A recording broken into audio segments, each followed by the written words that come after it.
Breaking చూస్తున్నాం. Union public service commission చైర్మన్గా రక్షణ శాఖ మాజీ కార్యదర్శి అజయ్ కుమార్ నియమితులయ్యారు. ఈ మేరకు కేంద్రం ఉత్తర్వులు జారీ చేసింది. ఇంతకుముందు ఈ స్థానంలో ప్రీతి సుధాన్ చైర్మన్గా ఉన్నారు. ఆమె పదవీ కాలం ఏప్రిల్ 29తో ముగినింది.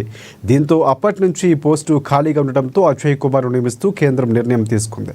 యూపీఎస్సీ కొత్త చైర్మన్ నియామకాన్ని రాష్ట్రపతి ద్రౌపది ముర్ము ఆమోదించారు.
ఇక అజయ్ కుమార్ 1985 బ్యాచ్ కేరళ క్యాడర్కు చెందిన ఐఏఎస్ అధికారి. ఆయన 2019 ఆగస్టు 23 నుంచి అక్టోబర్ 31, 2022 వరకు రక్షణ శాఖ కార్యదర్శిగా విధులు నిర్వర్తించారు.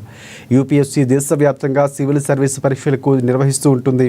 ఇక ఈ కమిషన్లో చైర్మన్ సహా అత్యధికంగా 10 మంది సభ్యులు ఉంటారు. ప్రస్తుతం కమిషన్లో 2 సభ్యుల స్థానాలు ఖాళీగా ఉన్నాయి.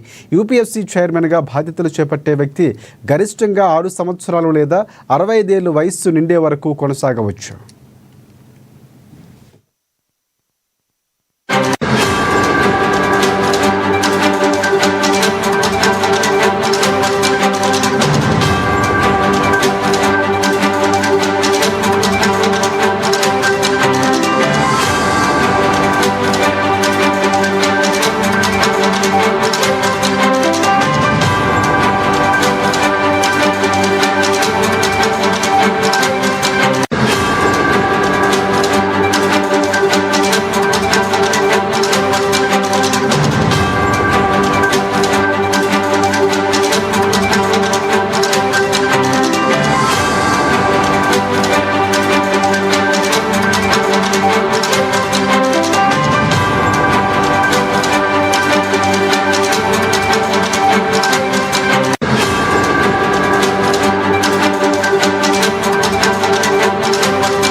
Right. Union public service commission చైర్మన్గా రక్షణ శాఖ మాజీ మంత్రి అజయ్ కుమార్ నియమితులయ్యారు. ఈ మేరకు కేంద్రం ఉత్తర్వులు జారీ చేసింది.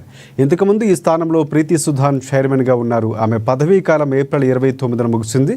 దీంతో అప్పటి నుంచి ఈ పోస్టు ఖాళీగా ఉండటంతో అజయ్ కుమార్ను నియమిస్తూ కేంద్రం నిర్ణయం తీసుకుంది. యూపీఎస్సీ కొత్త చైర్మన్ నియామకాన్ని రాష్ట్రపతి ద్రౌపది ముర్ము ఆమోదించారు. అజయ్ కుమార్ 1985 బ్యాచ్ కేరళ క్యాడర్కు చెందిన ఐఏఎస్ అధికారి. ఆయన 2019 నుంచి ఆగస్టు 23 నుంచి అక్టోబర్ 31, 2022 వరకు రక్షణ శాఖ కార్యదర్శిగా విధులు నిర్వహించారు. యూపీఎస్సీ దేశవ్యాప్తంగా సివిల్ సర్వీసు పరీక్షలు నిర్వహిస్తూ ఉంటుంది. ఈ కమిషన్లో ప్రధానంగా చైర్మన్ సహా అత్యధికంగా 10 మంది సభ్యులు ఉంటారు. ప్రస్తుతం కమిషన్లో 2 సభ్యులు స్థానాలు ఖాళీగా ఉన్నాయి. యూపీఎస్సీ చైర్మన్గా బాధ్యతలు చేపట్టే వ్యక్తి గరిష్టంగా 6 సంవత్సరాలు లేదా 65 ఏళ్ల వయస్సు నిండే వరకు కొనసాగవచ్చు.